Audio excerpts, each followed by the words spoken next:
एक समय था जब हर त्योहार की मिठास घर की रसोई से शुरू होती थी। माँ के हाथों की चिक्की और गर्मा गर्म लड्डू हर टुकड़ा अपने साथ यादें लाता था।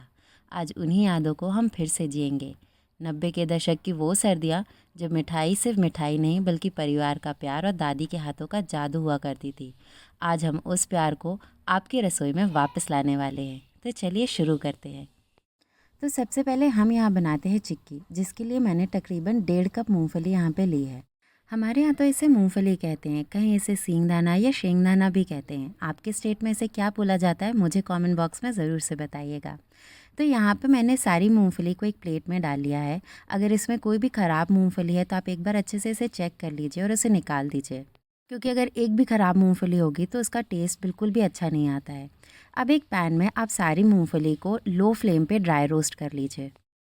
ध्यान रखिए मूंगफली को आपको लो फ्लेम पे ही ड्राई रोस्ट करना है। अब यहाँ पे मैं जैगरी को क्रश कर रही हूँ।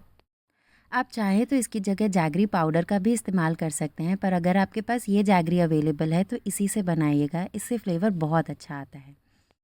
यहाँ पर जैगरी आप क्रश करके इस्तेमाल करिए, क्योंकि ये मेल्ट बहुत आसानी से हो जाएगा। एक बार आपकी मूंगफली अच्छे से रोस्ट हो जाए तो आप इसे हाथ में लेके चेक कर लीजिए। अगर स्किन निकल रही है मतलब ये रेडी है। यहाँ पर मैंने 1 कप गुड़ लिया है। तो आपको मीठा जैसा भी पसंद है उस हिसाब से आप गुड़ की क्वांटिटी कम ज़्यादा कर सकते हैं। अब जो हमारी रोस्टेड पीनट्स हैं, आप उसे एक कपड़े में निकाल के इसके सारे छिलके अलग कर लीजिए। तो आप चाहें तो कपड़े की मदद से या दोनों हाथों की मदद से आप इसकी सारी स्किन निकाल दीजिए। ध्यान रखिए आपको सारी मूंगफली की स्किन अच्छे से निकालना है, वरना ये टेस्ट में कड़वी लगेगी। जैसा कि आप वीडियो में देख सकते हैं, बस इसी तरह से आपको रगड़ रगड़ के सारी मूंगफली की स्किन निकालना है। और हाँ, अगर आपको मेरी रेसिपीज़ पसंद आती हैं तो प्लीज़ मेरे वीडियो को लाइक करिए और इसे ढेर सारा शेयर करिए। और अगर आप मेरे चैनल पर नए हैं और आपने अभी तक मेरा चैनल सब्सक्राइब नहीं किया है तो प्लीज़ इसे जल्दी से कर लीजिए। अब एक पैन में जो हमने 1.5 कप गुड़ क्रश करके रेडी रखा था वो आप इसे डाल लीजिए। अब इस गुड़ को आपको लो फ्लेम पे अच्छे से मेल्ट करना है। मेल्ट करने के लिए आप इसमें 1 टीस्पून घी और 1 टेबलस्पून पानी ऐड करिए। ध्यान रखिए पानी सिर्फ आपको 1 टेबलस्पून या 1 बड़ा चम्मच ही डालना है, इससे ज़्यादा पानी आपको इसमें ऐड नहीं करना है। और अगर आपको पानी ऐड नहीं करना है तो आप इसमें घी की क्वांटिटी ज़्यादा कर सकते हैं। बस आपको इसी तरह से लो फ्लेम पे आपको सारे गुड़ को अच्छे से मेल्ट कर लेना है। आप यकीन मानिए ये चिक्की इतनी झटपट और इतनी जल्दी बन के रेडी हो जाएगी कि आपको विश्वास ही नहीं होगा, और ये टेस्ट में भी बहुत ही बढ़िया बन के रेडी होंगी। मैंने इस गुड़ को तकरीबन 3 से 4 मिनट तक अच्छे से मेल्ट किया है लो फ्लेम पे। अब मैंने यहाँ पे एक कटोरी में पानी लिया है, उसमें मैं थोड़ा सा गुड़ डाल के चेक कर रही हूँ। पानी में डालने के बाद अगर आपका गुड़ इस तरह से स्टिकी है मतलब आपको इसे थोड़ा सा और पकाना है। यहाँ पर मैं सेकेंड बैच चेक कर रही हूँ। अगर आपका गुड़ अच्छे से पानी से निकलने के बाद टूटने लगे मतलब आपका गुड़ यहाँ पे रेडी है। यहाँ पर हमारा गुड़ एकदम रेडी है। आप जैसे ही इसे पानी से निकालेंगे तो ये एकदम से टूटने लगेगा। इस स्टेज पे आप गैस को बंद कर दीजिए और इसमें मूंगफली ऐड कर दीजिए। इस स्टेज पे ध्यान रखिए मूंगफली डालने से पहले आप गैस को बंद कर दीजिए, वरना आपका गुड़ ओवर कुक हो जाएगा और ये बहुत ज़्यादा कड़ी बनेगी। बस आप सारी मूंगफली को गुड़ में ऐड कर दीजिए और इन सारी मूंगफली को गुड़ के साथ अच्छे से कोट कर लीजिए। तो आपको मीठा जैसा भी पसंद है उस हिसाब से आप मूंगफली और गुड़ की क्वांटिटी कम ज़्यादा कर सकते हैं। अगर आपको गुड़ ज़्यादा चाहिए तो मूंगफली की क्वांटिटी आप 1 कप रखिए, और अगर आपको मूंगफली ज़्यादा चाहिए तो आप उसे 2 कप की क्वांटिटी कर सकते हैं। तो आपको चिक्की का टेस्ट जैसा भी पसंद है आप उसे इस हिसाब से बना सकते हैं। अब मैंने यहाँ पे एक बटर पेपर रेडी कर लिया है। आप चाहें तो थाली पे घी लगा के भी इसे उसके ऊपर डाल सकते हैं। बटर पेपर के ऊपर मैंने सारी चिक्की को अच्छे से फैला लिया है।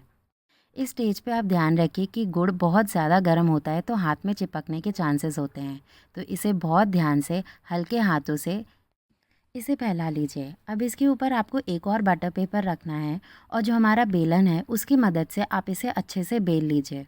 ये करने से आपकी मूंगफली जितनी भी ऊपर नीचे है वो एकदम फ्लैट हो जाएगी। इस स्टेज पे ध्यान रखिए आपको ये काम थोड़ा जल्दी करना है, वरना आपकी चिक्की जल्दी से ठंडी हो जाएगी और वो एकदम कड़क हो जाएगी। एक बार आप अपनी चिक्की अच्छे से बेलन की मदद से रोल कर लीजिए। आपको जितनी भी थिक पसंद है आप उस हिसाब से इसे बेल सकते हैं। एक बार आपकी चिक्की अच्छे से फैल जाए अब आप इसे ठंडा होने के लिए छोड़ दीजिए।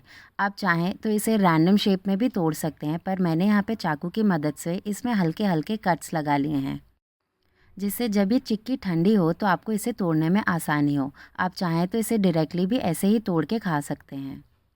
मैंने इसे स्क्वायर शेप दिया है, आप चाहें तो इसे बर्फ़ी शेप या जो भी आपको शेप पसंद है उस हिसाब से आप इसे कट कर सकते हैं। अब इसे ठंडा होने के लिए आप फ़ैन के नीचे तकरीबन 20 से 25 मिनट के लिए छोड़ दीजिए। अब यहाँ पे हम रेडी कर लेते हैं मुरमुरे के लड्डू, जिसके लिए मैंने तकरीबन 4 कप मुरमुरा लिया है। हमारे यहाँ इसे लाई भी कहते हैं, आपके यहाँ इसे क्या कहते हैं मुझे कमेंट बॉक्स में आप ज़रूर से बताइएगा। अब आपको इसे लो फ्लेम पे 2 से 3 मिनट तक अच्छे से रोस्ट कर लेना है। यहाँ पर हमारा मुरमुरा अच्छे से भुन के रेडी है। अब एक कढ़ाई में आप तकरीबन 2 कप गुड़ ले लीजिए और इसे भी सेम तरीके से आप इसे मेल्ट कर लीजिए। इसे मेल्ट करने के लिए आपको 1 टीस्पून घी और 1 टेबलस्पून पानी ऐड करना है। मुरमुरे के लड्डू के लिए गुड़ आपको सिर्फ मेल्ट होने तक ही पकाना है, इसे ओवर कुक नहीं करिएगा वरना आपके लड्डू कड़े हो जाएंगे। यहाँ पर गुड़ मैंने लो फ्लेम पे तकरीबन 3 से 4 मिनट तक अच्छे से मेल्ट कर लिया है। ये मुरमुरे के लड्डू बहुत ही झटपट सिर्फ 10 से 15 मिनट पे बन के रेडी हो जाते हैं। तो आप इस रेसिपी को ज़रूर से ट्राई करिएगा और मुझे कमेंट बॉक्स में बताइएगा कि आपको ये कैसी लगी। एक बार आपका गुड़ अच्छे से मेल्ट हो जाए, आप उसमें मुरमुरे को अच्छे से ऐड कर दीजिए। इस स्टेज पे आप ध्यान रखिए, आपको तुरंत इस गुड़ के साथ मुरमुरे को अच्छे से मिक्स करना है। इस स्टेज पे ध्यान रखिए, आपका मुरमुरा गुड़ के साथ जैसे ही अच्छे से मिक्स हो जाए, आपको बिल्कुल भी रुकना नहीं है। आप इसे गैस से उतार लीजिए, हाथों में पानी या घी लगा लीजिए और इसे जल्दी अपने पसंदीदा साइज़ के हिसाब से इसे बांध लीजिए। तो मुरमुरा के लड्डू आपको छोटे बड़े जैसे भी पसंद है, आप उस हिसाब से इसका साइज़ बना सकते हैं। दोनों हाथों की मदद से अच्छे से हल्के हाथों से दबाते हुए आप सारे लड्डू यहाँ पे रेडी कर लीजिए। बस ध्यान रखिए, आपको ये स्टेप बहुत ही जल्दी करना है वरना सारे मुरमुरे आपके कड़े हो जाएंगे। यहाँ पर हमारे सारे यम्मी क्रंची मुरमुरा के लड्डू बन के रेडी हैं और देखिए यहाँ पे हमारी चिक्की भी परफेक्टली टूट रही है। यकीन मानिए ये दोनों चीज़ें आपकी बहुत ही झटपट बन के रेडी हो जाएगी और आप इसे महीनों तक स्टोर करके रख सकते हैं और ये खाने में भी बहुत ही टेस्टी बन के रेडी होती है। तो आप इस रेसिपी को ज़रूर से ट्राई करिए। मुझे कमेंट बॉक्स में बताइए कि आपको ये रेसिपी कैसी लगी और अगर आप मेरे चैनल पे नए हैं तो प्लीज़ मेरा चैनल जल्दी से सब्सक्राइब कीजिए और अगर आपको मेरी रेसिपीज़ पसंद आती हैं तो इसे लाइक करिए और ढेर सारा शेयर करिए। और अगर आप मेरे चैनल से कोई भी रेसिपी ट्राई करते हैं तो उसकी एक फ़ोटो लीजिए, मुझे इंस्टाग्राम पर टैग करिए, मैं आपकी स्टोरी रीपोस्ट करूँगी। तो मिलते हैं नेक्स्ट वीडियो में। Bye bye.